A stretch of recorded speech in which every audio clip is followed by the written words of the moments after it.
요한복음 21장 5절에서 18절까지 하나님의 말씀을 우리 한 절씩 교독하겠습니다. 예수께서 이르시되 얘들아 너희에게 고기가 있느냐 대답하되 없나이다.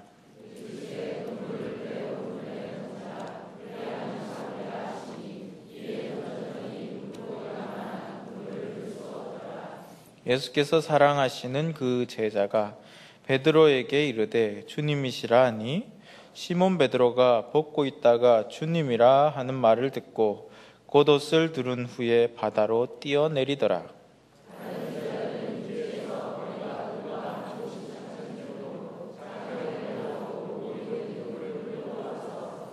육지에 올라보니 숯불이 있는데 그 위에 생선이 놓여 있고 떡도 있더라.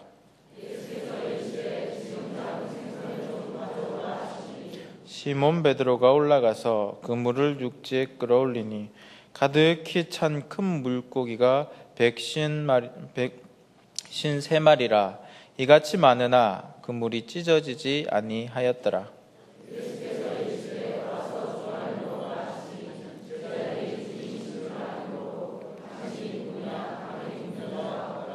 예수께서 가셔서 떡을 가져다가 그들에게 주시고 생선도 그와 같이 하시니라.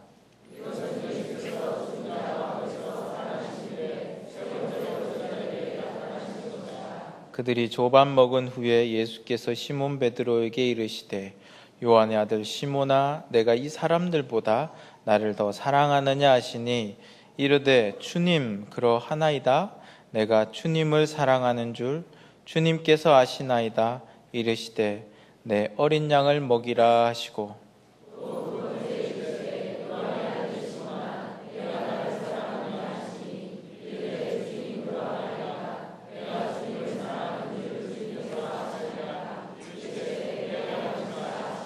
세 번째 이르시되 요한의 아들 시몬아 내가 나를 사랑하느냐 하시니 주께서 세 번째 내가 나를 사랑하느냐 하심으로 베드로가 근심하여 이르되 주님 모든 것을 아시오매 내가 주님을 사랑하는 줄을 주님께서 아시나이다. 예수께서 이르시되 내 양을 먹이라.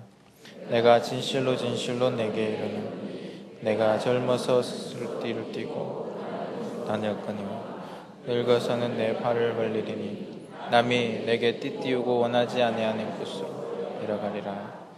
아멘. 2010년 3월에 호주에서 있었던 일입니다. 당시 기사들도 여러 번 나고 해서 이렇게 아시는 분은 아실 터인데 KT라는 여인이 임신 27주 만에 쌍둥이를 출산합니다. 그런데 안타깝게 불과 20분 만에 쌍둥이 중 하나가 사망 선고를 받게 되죠. 그녀는 믿을 수 없는 슬픔 속에서 아이와 작별 인사를 하기 위해 자신의 가슴 위에 그 아이를 이렇게 탁 올려놓습니다.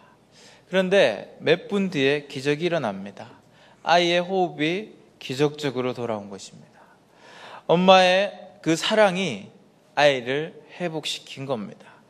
인생을 살다 보면 이런 감동스러운 사랑의 이야기를 들을 때 우리는 참 많은 감동을 받습니다.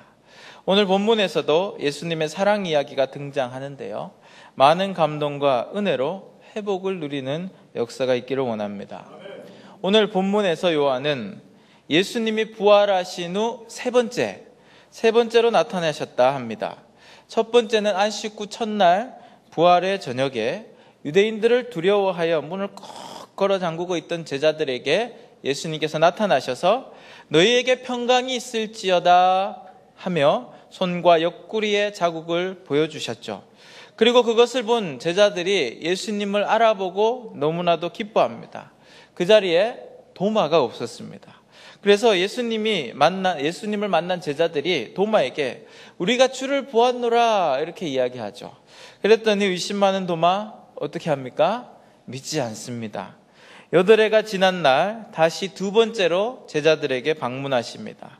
그날도 집안에서 문을 굳게 닫은 채 머물고 있던 제자들에게 예수님께서 나타나셨습니다. 제자들에게 다시 한 번 더 평강을 기원하고 그리고 안식 후 첫날 그날 없었던 도마에게 이렇게 말씀합니다. 내 손가락을 이리 내밀어 내 손을 보고 내 손을 내밀어 내 옆구리에 넣어보라. 그리하여 믿음 없는 자가 되지 말고 믿는 자가 되라. 이렇게 예수님께서 말씀하시죠. 비로소 도마는 나의 주님이요 나의 하나님이십니다. 그런 고백을 합니다. 그리고 오늘 본문의 세 번째로 제자들에게 나타나셨습니다. 시몬 베드로, 디두모라 하는 도마와 갈릴리 가나 사람 나다네엘과 그리고 세베대 아들들 야고보와 요한 그리고 다른 두 제자, 이렇게 해서 7명의 제자들을 오늘 만나시는데, 이들이 예수님을 만나기 전에 했던 일은 무엇입니까? 물고기를 잡고 있는 일이었습니다. 주도적인 베드로가 이렇게 이야기하죠. 물고기 잡으러 간다 이렇게 이야기하니까 나머지도 나도 갈래 하면서 이렇게 따라 나섰던 거죠. 그렇게 물고기 배 위에서 열심으로 물고기를 잡습니다. 그런데 밤새 그물을 던져 고기를 잡아보지만 여러분 잘 아시다시피 어떤 결과가 있었죠? 빈손이었죠. 빈손. 지친 상태였을 겁니다. 얼마나 힘들고 피곤했겠습니까? 그때 예수님께서 말씀하십니다. 5절 우리 6절인데요. 우리 다시 한번 읽어보겠습니다. 시작.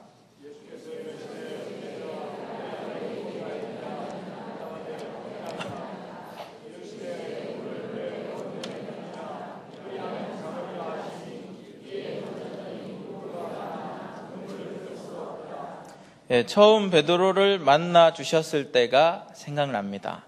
지금과 같이 갈릴리 호수였습니다. 그 첫 만난 날, 그날도 역시 밤새 수고를 했지만 고기를 잡지 못했고 지쳐있는 모습도 그리고 허탈한 모습도 그날과 너무나도 흡사합니다. 그렇게 힘들고 지쳐있을 때 우리 주님이 늘 잊지 않고 찾아와 주신 것이죠. 성경엔 힘들고 지쳐있을 때 주님을 만나 회복했다는 이야기들이 참 많습니다. 창세기에 이런 이야기가 있죠. 야곱이 형 에서의 축복을 가로챕니다. 이것을 알게 된 에서 어떡합니까? 동생을 어떻게 하려고 이렇게 어떻게든 응징하려고 하죠.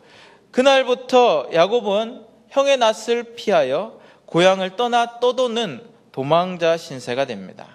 한번 생각해 보십시오. 아버지의 축복의 기도를 받았으니까 축복이 시작되어야 맞을 것 같지 않습니까? 그런데 현실은 그렇지 않습니다. 오히려 지금 다 잃어버렸습니다. 그리고 도망자 신세가 되었습니다. 그렇게 그는 루스라는 곳까지 가게 됩니다. 노숙하던 그날, 참으로 참담한 심정일 수밖에 없는 그날, 하나님께서 그에게 찾아오셨고 하나님을 만난 그는 더 이상 속이는 자가 아니라 오직 하나님만 의지하는 하나님의 자녀로서의 삶을 살게 됩니다.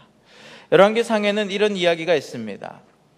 엘리야가 갈멜산에서 바알과 아세라를 섬기는 850명의 선지자들과 대결합니다. 대결해서 어떻게 되었습니까? 이겼습니다. 이기고 그들을 다 이렇게 무찌르고, 그리고 뭔가 이렇게 승승장구 뭐가 있어야 될 것 같은데, 그 일을 통해서 그는 목숨을 부지하기 위해서 쫓겨다니는 신세가 됩니다. 도망가다 지쳐 도망가다 로뎀나무 밑에서 그는 차라리 죽기를 갈구하는 안타까운 지경에 이르릅니다. 그때 하나님이 그를 만나 주셨습니다. 천사를 보내셨고 천사를 통해 회복해 하시고 오히려 귀한 사명을 또 허락해 주십니다. 우리 주변의 신앙인들의 간증 속에도 이런 일이 참 비일비재합니다. 세상적으로 걱정 없이 산다는 이들의 삶 속에는 하나님의 이야기가 잘 등장하지 않지만, 힘들고 어려울 때, 경제적으로 너무 힘들 때, 가정의 문제로 괴로워할 때, 자녀의 문제로 낙심하고 있을 때 주님을 만나서 주님의 사랑을 깨닫고 회복되었다는 이야기가 얼마나 많은지 모릅니다. 사랑하는 여러분, 그래서 때로 낙심 중에 혹은 고난 중에 있는 것이 축복이기도 합니다. 하나님이 찾아와 주셨고 그리고 만나 주시는 귀한 은혜를 누리기 때문입니다. 더불어 변함없는 하나님의 그 사랑으로 회복시키시는 귀한 경험을 하게 되고 하나님의 표적을 경험하는 귀한 시간이 되기 때문입니다.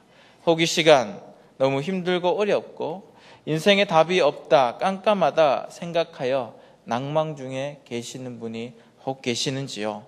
오늘 주님이 여러분을 만나러 오셨습니다. 그렇게 제자들을 찾아오신 예수님이 얘들아 너희에게 고기가 있느냐? 이렇게 물으시죠. 너무나도 친근하게 물으십니다. 제자들이 없다 하니 주님은 또 이런 명령을 내리십니다. 그물을 배 오른편에 던져라. 그리하면 잡으리라. 제자들은 고기 잡는 전문가입니다. 그죠? 어릴 적부터 그들은 고기 하면 아주 잘 알고 어디에 어떤 고기가 노는지도 아주 잘 아는 자들입니다. 그 갈릴리와 늘 보쌈아 살아왔기 때문입니다. 그런데 그들이 고기 전문가인 그들이 밤이 새도록 그물을 던져 그렇게 수고했는데 전혀 잡지 못했다면 상식적으로 고기가 없는 것이 맞겠죠. 그런데 예수님은 이 모든 것을 아시면서 지금 이야기합니다. 그물을 어디 던지라고요? 배 오른편에 던지라 하십니다. 그들의 입장에서 지금 예수님의 명령은 의미 없는 몸짓을 한 번 더 해라 하는 것과 같을 수도 있습니다. 제자들이 충분히 해봤어요. 그런데 소용없어요 라고 반응을 해도 너무 당연할 것 같은 상황입니다. 그런데 제자들의 반응은 이에 던졌더니 입니다. 사랑하는 여러분, 즉시 순종의 결과로 제자들은 엄청난 고기를 잡게 되고 얼마나 많이 잡혔는지 그물을 들 수도 없을 정도였다 말씀합니다. 자신들의 모든 생각, 모든 경험들을 내려놓고 그냥 주님의 명령이니까 그 말씀에 순종했더니 하나님의 역사를 경험하게 되었던 거죠. 예수님이 없는 고기잡이 배는 인생을 허비하는 배였습니다. 제자들의 물고기를 잡는 그 수고는 헛수고일 뿐이었습니다.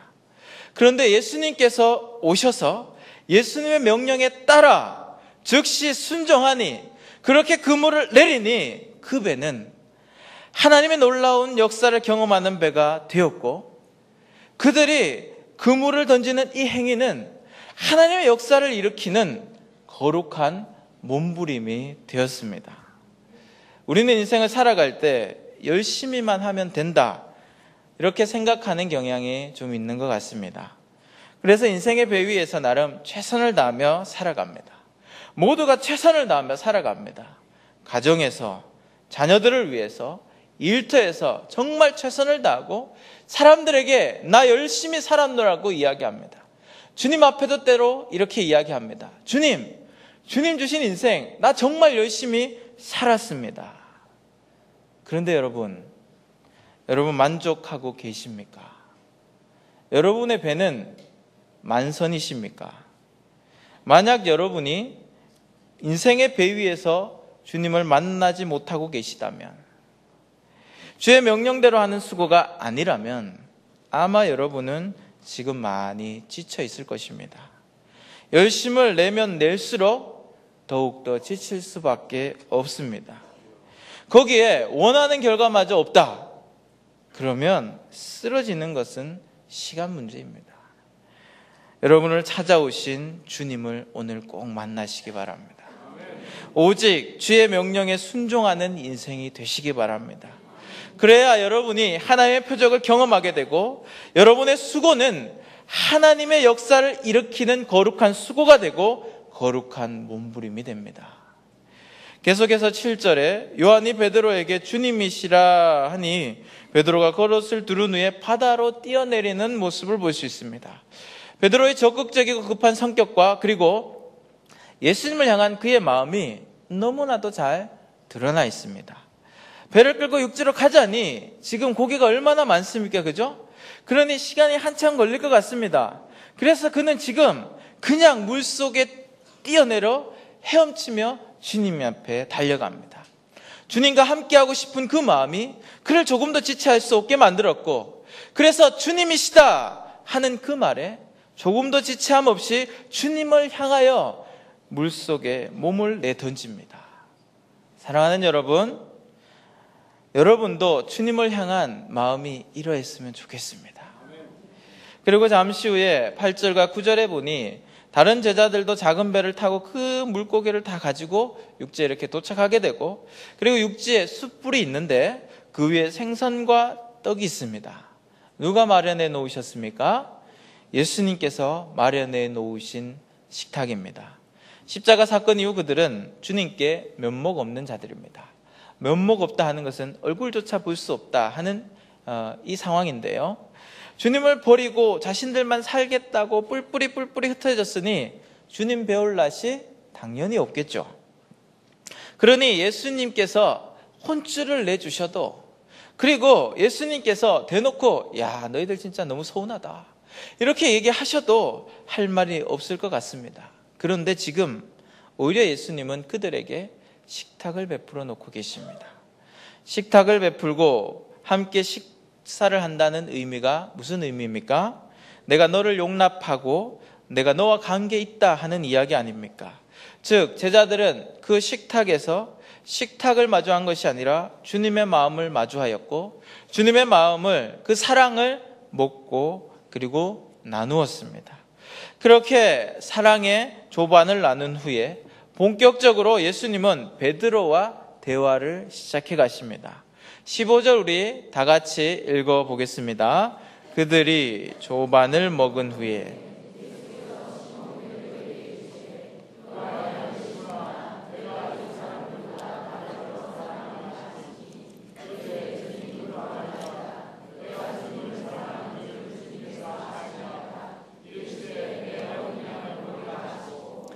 요한의 아들 시몬아, 내가 이 사람들보다 나를 더 사랑하느냐 이렇게 물으십니다. 예수님께서 시몬에게 개발한 이름을 요한복음 1장 42절에 주셨습니다. 데리고 예수께로 오니 예수께서 보시고 이르시되 내가 요한의 아들 시몬이니 장차 게바라 하리라 하시니라. 게바는 번역하면 베드로라. 분명 게바라는 이름을 주셨는데, 베드로라는 이름을 주셨는데 오늘 예수님은 베드로야 하지 않으시고 요한의 아들 시몬아 이렇게 부르십니다. 바로 예수님의 배려입니다. 베드로는 자신의 이름 그대로, 주님께서 주신 이름 그대로 어떤 상황에서도 흔들리지 않는 반석이다 생각했을 것입니다. 그래서 그는 마가복음 14장 28절에 31절에 이렇게 호언장담한 일이 있었습니다. 예수께서 제자들에게 내가 살아난 후에 너희보다 먼저 갈릴리로 가리라 이렇게 말씀하셨거든요. 그때 베드로는 이렇게 너무 자신만만하게 이렇게 이야기합니다. 다 버릴지라도 나는 그리하지 않겠습니다. 포부가 이렇게 좀 이렇게 전달됩니까? 다 버릴지라도 자기는 버리지 않겠다 이렇게 장담을 하는 거예요. 그랬더니 예수님께서 내가 진실로 내게 이르노니 오늘 이 밤 닭이 2번 울기 전에 내가 3번 나를 부인하리라 이렇게 말씀합니다. 그 말씀에 베드로는 더욱더 힘있게 호언장담합니다. 내가 주를 위해 죽을지언정 주를 부인하지 않겠습니다. 이렇게 목청 높여 이야기합니다. 다른 제자들보다 자기가 더 충성스럽다는 거죠. 다른 사람들과 다 비교해 보아도 내가 뛰어나다 하는 겁니다. 그리고 내가 생각해 봐도 나는 베드로 반석과 같은 이다. 어떠한 순간에도 흔들리지 않을 수 있는 자다. 이렇게 생각했기에 그는 호언장담했을 겁니다. 그러니까 이 말을 다시금 상기시키고자 예수님께서 다른 이들보다 나를 사랑하느냐 지금 묻고 계시는 겁니다. 네가 그렇게 이야기했듯이 지금도 네가 나를 다른 사람보다 더 사랑하느냐 이렇게 말씀하시는 것이죠. 그런데 이렇게 베드로야 이렇게 또 물으면 그가 얼마나 마음이 찔리겠습니까? 그죠?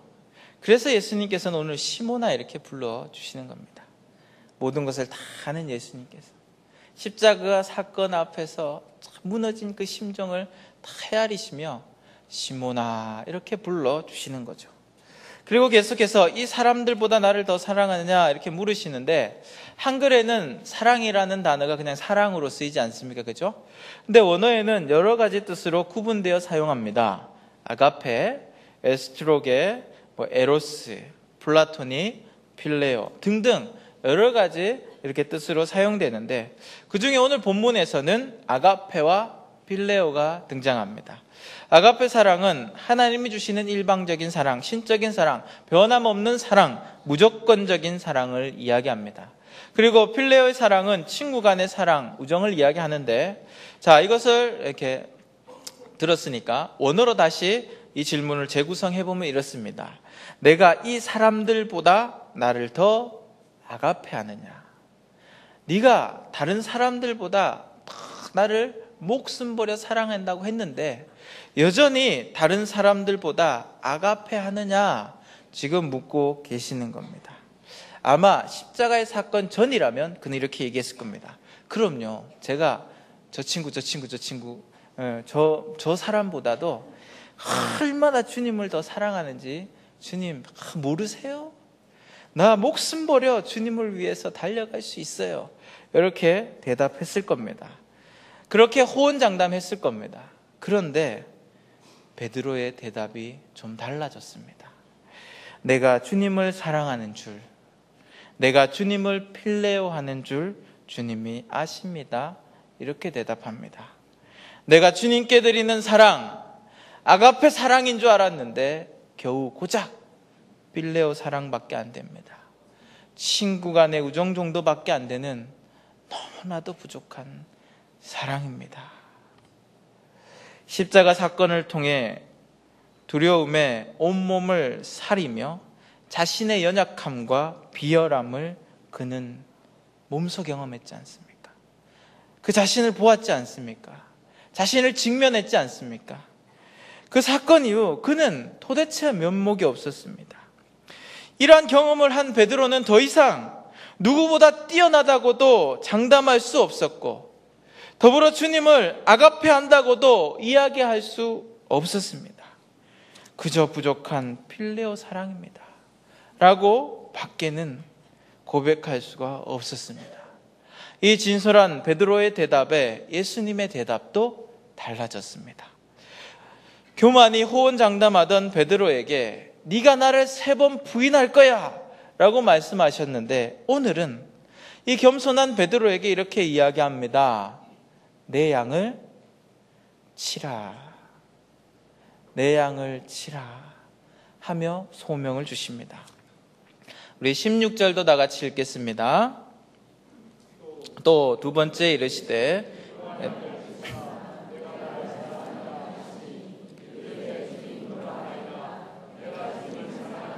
주께서 아시나이다.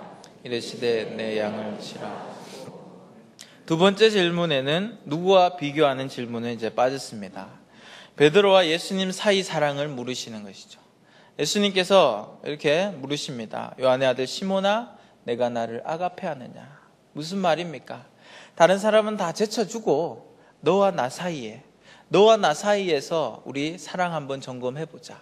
그런데 네가 얘기했던 그 목숨과도 이렇게 바꿀 수 있는 그 사랑, 여전히 나를 향해서 그 사랑을 보내고 있느냐? 이렇게 물으시는 것이죠. 다시 생각해보아도 베드로는 예수님께 아가페 한다 할 수 없었습니다. 주님을 너무나 사랑합니다. 그러나 목숨을 다한 아가페 사랑을 장담할 수 없어 그는 다시 주님 앞에 주님, 필레오 하시는 줄 주님께서 아시나이다. 17절입니다. 17절도 우리 다 같이 보겠습니다. 세 번째 이르시되 시몬아, 네가 나를 사랑하느냐 하시니 주께서 세 번째 내가 나를 사랑하느냐 하시니 베드로가 근심하여 이르되 주님 모든 것을 아시오니 내가 주님을 사랑하는 줄을 주님께서 아시나이다. 예수께서 이르시되, 예수님의 질문이 바뀌었습니다. 그냥 한글로 볼 때는 똑같아 보이는데 원어로는 바뀌었습니다. 첫 번째 두 번째 질문에는 내가 나를 아가페하느냐 이렇게 물으셨는데, 세 번째 질문에는 내가 나를 필레오하느냐 이렇게 물으십니다. 친구 간의 우정 정도라도 내게 줄 수 있느냐 이렇게 이야기하시는 것이죠. 진솔한 베드로의 그 마음의 고백을 그대로 받으셔서 그리고 그대로 질문하고 계십니다. 그런데 베드로가 잠시 근심에 빠집니다. 사랑하느냐 질문을 지금 몇 번 받았습니까? 3번 받았죠. 무엇이 생각났겠습니까? 자기가 3번 예수님을 부인한 게 생각나지 않았겠습니까? 그 자신의 연약함 다시금 생각나지 않았겠습니까? 그래서 근심이 되는 겁니다. 과연 내가 필레오라도 할 수 있을까? 과연 내가 주님께 필레오 사랑이나마 드릴 수 있을까? 그래도 대답합니다. 주님, 모든 것을 아시오매 내가 주님을 필레오 하는 줄 주님이 아시나이다. 베드로는 지금도 예수님을 너무 사랑합니다, 여러분. 예수님을 향해 그 사랑이 여전합니다. 변함이 없습니다. 주님이시다 하는 그 순간 조금 더 지체함도 없이 반사적으로 물에 뛰어들 정도로 주님과 너무 함께하고 싶어서, 그렇게 주님과 있고 싶어서, 주님을 그렇게 사랑해서 물속에 뛰어드는 자가 바로 그입니다. 그런데 목숨과도 같은 사랑을 드릴 수 있다 생각했던 그였는데, 그런데 자신이 없는 거예요. 자신의 한계를 보았기 때문입니다. 자신의 이 본 모습을 보았기 때문입니다. 그래서 주님 모든 것 아시죠? 내가 얼마나 주님을 사랑하는지 아시죠? 이 마음 아시죠? 그런데 내가 드리는 사랑은 고작 필레오입니다. 이 말입니다. 이 진실한 고백 앞에 주님이 다시 한 번 더 말씀합니다. 내 양을 먹이라. 이 말은 단순히 내 양을 목양해라, 내 사역을 감당해라, 그래 뭐 그 정도 사랑이면 됐다, 내일 열심히 해라, 이 정도로 이렇게 받아들이면 안 되겠습니다. 목자가 양을 맡긴다는 의미는 신뢰 의미가 있습니다. 신뢰하지 않으면 절대 양을 맡길 수 없기 때문입니다. 그래서 예수님이 내 양을 먹이라 하시는 이 말씀은, 그래 나를 향한 그 필레오 사랑이면 충분하다, 나는 여전히 너를 내 자녀로, 내 동력자로 인정한다, 어떤 상황에도 나는 너를 용납하고 너를 사랑한다, 이 마음의 표현이 들어가 있습니다. 그리고 18절에 예수님께서 이렇게 말씀합니다. 내가 진실로 진실로 내게 이르노니 내가 젊어서는 스스로 띠를 띠고 원하는 곳으로 다녔거니와 늙어서는 내 팔을 벌리리니 남이 내게 띠 띠우고 원하지 아니하는 곳으로 데려가리라. 주님의 절대적 사랑을 경험한 베드로, 그는 이제 주님 때문에 남에게 띠를 띄워져 원치 않는 곳으로 다니게 되어도 기꺼이 그러한 삶을 사는 자가 될 것이다 하는 것을 주님께서 예언해 주시는 겁니다.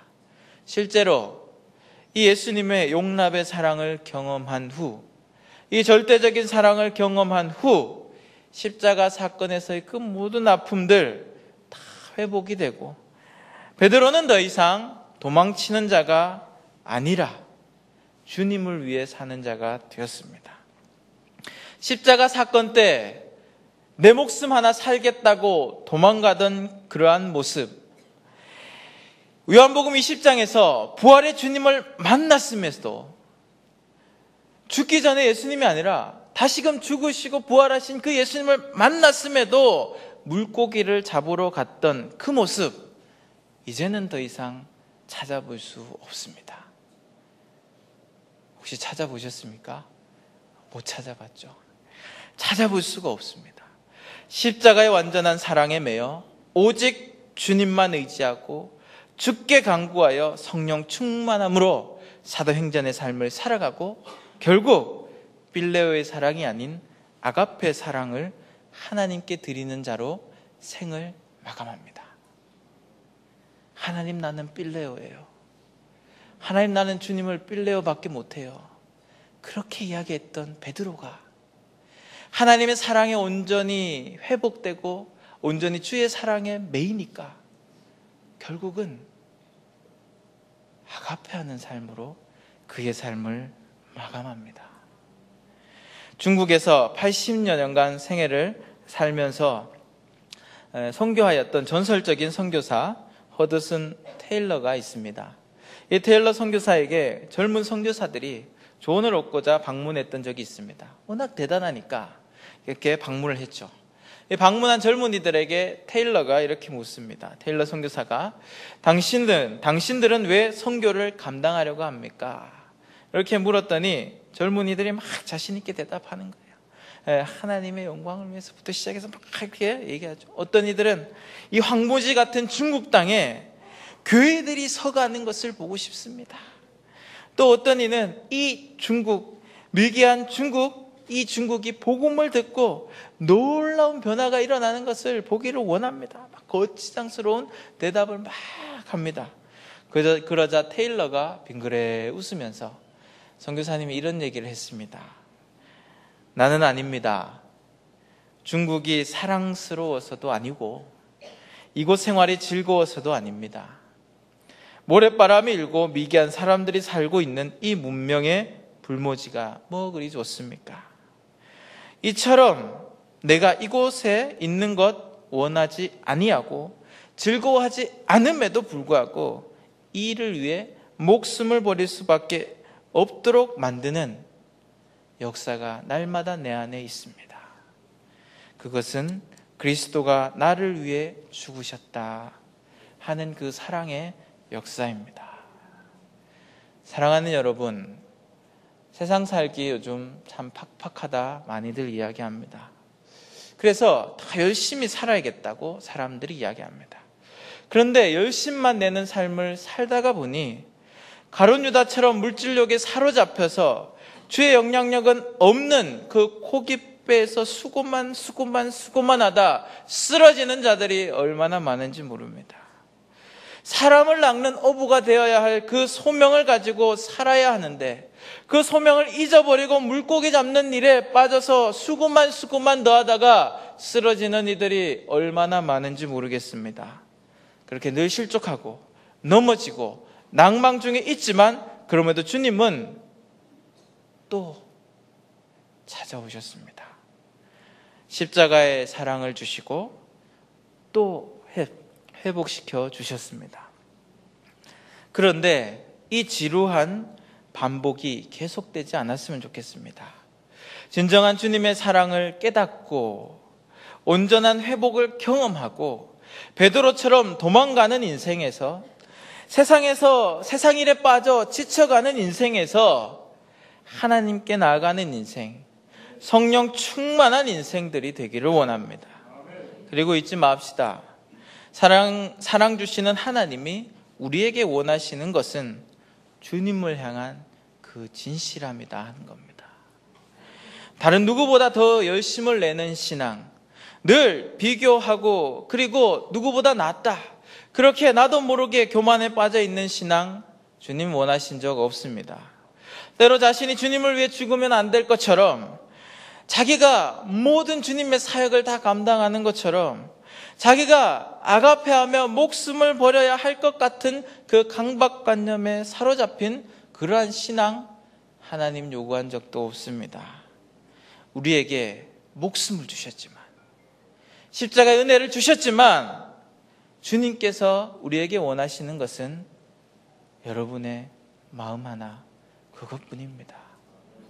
진실한 마음 그 하나 받고 싶어 하십니다. 진심으로 주님을 사랑하여 하는 헌신이면 족하다 하십니다. 물질의 양이, 시간의 양이, 헌신의 양이 중요한 것이 아니라 지금 그것이 주님을 향한 진심이라면, 주님을 향한 그 사랑이 담긴 것이라면 그것으로 충분하다 하십니다. 더불어 하나님의 사랑을 경험하여 회복된 자들의 반응은 늘 이렇죠. 나를 위해 십자가를 지신 주님의 사랑에 비하면 내 사랑은 너무나도 초라합니다. 잠언 16장 9절, 사람이 마음으로 자기의 길을 계획할지라도 그 걸음을 인도하시는 이는 여호와다 말씀하셨으니, 여러분이 결단하고 이 자리에 나온 것이 아니라 주님이 여러분을 만나고자 이 자리로 불러주셨습니다. 주님의 이 십자가의 한없는 사랑으로 회복해 하고자, 하나님의 사랑으로 온전히 회복하여 주님 안에 온전히 서게 하고자 주님이 여러분을 불러주셨습니다. 이 부르심에 진심으로 응답하는 자들이 되기 원합니다. 이 부름에 진심을 담아 고백하는 자들이 되기 원합니다. 주님, 모든 것을 아시오매. 주님, 모든 것을 아시오매. 내가 주님을 사랑하는 줄 주님께서 아시나이다. 시간 우리 다 같이 기도하겠는데요. 주님 앞에 온전히 우리의 마음을 올려드리기 원한다고 기도하기 원합니다. 내 모든 것을 내려놓고 온전히 십자가 앞에서 우리의 마음 온전히 올려드리며 주님과의 그 관계가 온전히 회복되기를 원합니다. 주님, 그 사랑 깨닫고 온전히 그 사랑으로 살아가는 자가 되게 하여 주시고, 내 사랑이 너무나도 미약하지만 진실한 사랑을 올려드리는 자가 되게 하여 주시옵소서. 이 시간 우리 다 같이 기도하겠습니다. 주님께서 베풀어 주신 은혜와 축복에 감사하여 빈손으로 나오지 아니하고 소중한 물질을 올려드리게 하시니 감사합니다. 각자의 처지와 형편에 따라 11조 예물을, 모든 것이 감사합니다. 감사의 예물을, 마음을 정하여 드리는 주정 예물을, 영혼의 사업을 위해 선교 예물과 CDP 예물을, 이외 각종 예물들을 올려드립니다. 주님, 이 예물을 받아 주시옵소서. 더불어 이 시간 예물을 드릴 때 우리의 몸과 마음도 드리오니 받아주시고 축복하여 주시옵소서.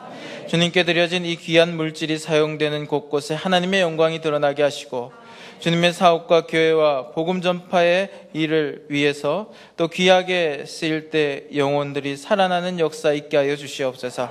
더불어 드린 손길에 축복을 더하여 주시옵소서. 가정을 축복하여 화목의 축복을 누리며 부부 사이 돈독하게 하시며, 자녀들은 믿음의 자녀로 성장해 주님을 늘 고백하며 주님께 쓰임받는 축복의 삶이 되게 하시고, 그리고 나아가 한 주간 각자의 일터에서 살아갈 때 하나님께서 함께 하시어 늘 하나님의 영광을 돌리며 하나님의 거룩한 영향력을 나타내는 형통의 삶을 살게 하여 주시고 복의 근원이 되게 하여 주시옵소서. 더불어 받은 은혜를 감사하고 다른 이들과 나누며 하나님의 영광을 올려드리고 하나님을 간증하는 간증의 삶이 되게 하여 주시옵소서. 지금은 우리 주 예수 그리스도의 은혜와 하나님의 사랑과 성령의 교통하심이, 주님, 내가 드릴 수 있는 것 고작 이것뿐이지만 하나님, 그럼에도 불구하고 내 진심을 주님 앞에 올려드리오니 주님 받아 주시옵소서. 고백하며 나아가는 하나님의 자녀들에게와 그들의 가정과 일터 위에 이제로부터 영원토록 함께하기를 간절히 축원하옵나이다. 아멘.